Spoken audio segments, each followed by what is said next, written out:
Ada sebuah fenomena kesehatan yang saat ini menurut saya ada yang janggal menurut saya. Bapak perhatikan sekarang. Dokter makin banyak, klinik makin banyak, rumah sakit apalagi. Seharusnya dokter semakin banyak, orang sehat harus gimana? Harus banyak. Tapi apa kenyataan pada saat ini? Dokter banyak, klinik banyak, rumah sakit banyak, orang sakit banyak. Ini yang salah siapa nih Pak? Dokternya atau pasiennya Pak? Karena saya dokter, saya salahin pasiennya. Ternyata pasien itu makhluk yang pasrah menurut saya. Semua yang diresepkan dokter ditelan itu tanpa mereka tahu apa ya obat yang mereka minum. Ini yang menurut saya cukup menggelitik. Nih ada apa di sini? Kenapa kok umat Islam sekarang ini berbeda dengan zaman Rasulullah pada waktu itu? Sampai ada seorang tabib praktek di Madinah selama kurang lebih 2 tahun itu nggak ada pasiennya. Kenapa kok berbeda sekarang dengan umat Islam zaman sekarang? Ini ada sesuatu yang salah menurut saya. Kita nggak usah jauh-jauh masalah kesehatan, masalah keseharian kita saja. Itu ternyata sudah terjadi perbedaan yang luar biasa yang berhubungan dengan masalah kesehatan. Contoh, saya contohkan. Makan sehari berapa kali? 3 kali ya, katanya 3 kali. Padahal nih, ada yang mengatakan bahwa makan sebelum lapar, berhenti sebelum kenyang. Berapa kali berarti? Tidak 3 kali, terserah perut. Jadi patokan 3 kali sebenarnya dalam Islam itu tidak ada sebenarnya. Ada sesuatu yang aneh. Maka itu saya sempat berpikir, ini jangan-jangan ini ada sebuah kesalahan dalam diri saya. Maka itu saya setelah lulus dokter, saya melanjutkan kuliah lagi, tapi tidak ngambil spesialis gitu ya. Jadi saya ngambil kuliah lagi jurusan tafsir hadis gitu ya. Ketika belajar hadis itu banyak sesuatu yang menurut saya luar biasa yang tidak pernah dikupas.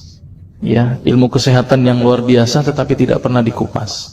Nah, di situ saya bertemu dengan seorang ustadz. Kemudian ustadz itu bilang begini.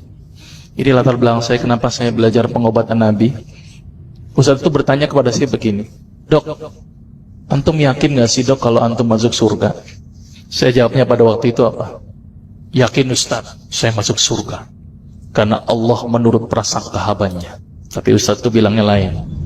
"Kayaknya antum masuk neraka deh." Waduh. Dia memberikan data-datanya ke saya. Maka saya bersyukur kepada Ustaz tersebut ya. Dia ambil pada waktu itu, mohon maaf ya, saya menyebut merek, mohon maaf. Lihat dong. Lovenox. Obat yang dipakai untuk mengencerkan darah.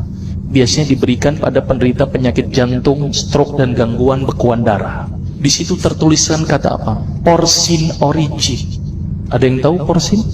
Porsin itu isinya Pak, babi Pak. Saya bilang, waduh, berarti dok kalau antum resepin porsin satu pasien, antum telan itu obatnya.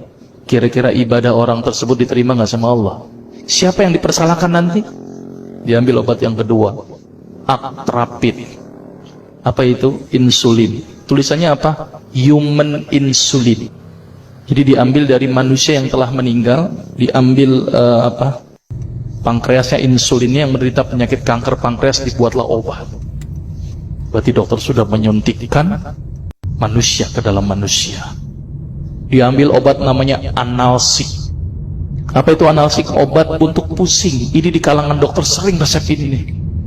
Isinya apa? Antalgin dan diazepam. Makanya kalau orang minum obat ini pasti ketagihan, saya yakin.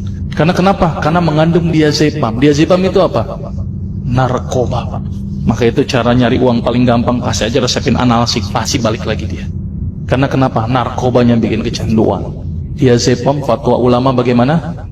Haram. Diambil lagi obat batuk, kodein.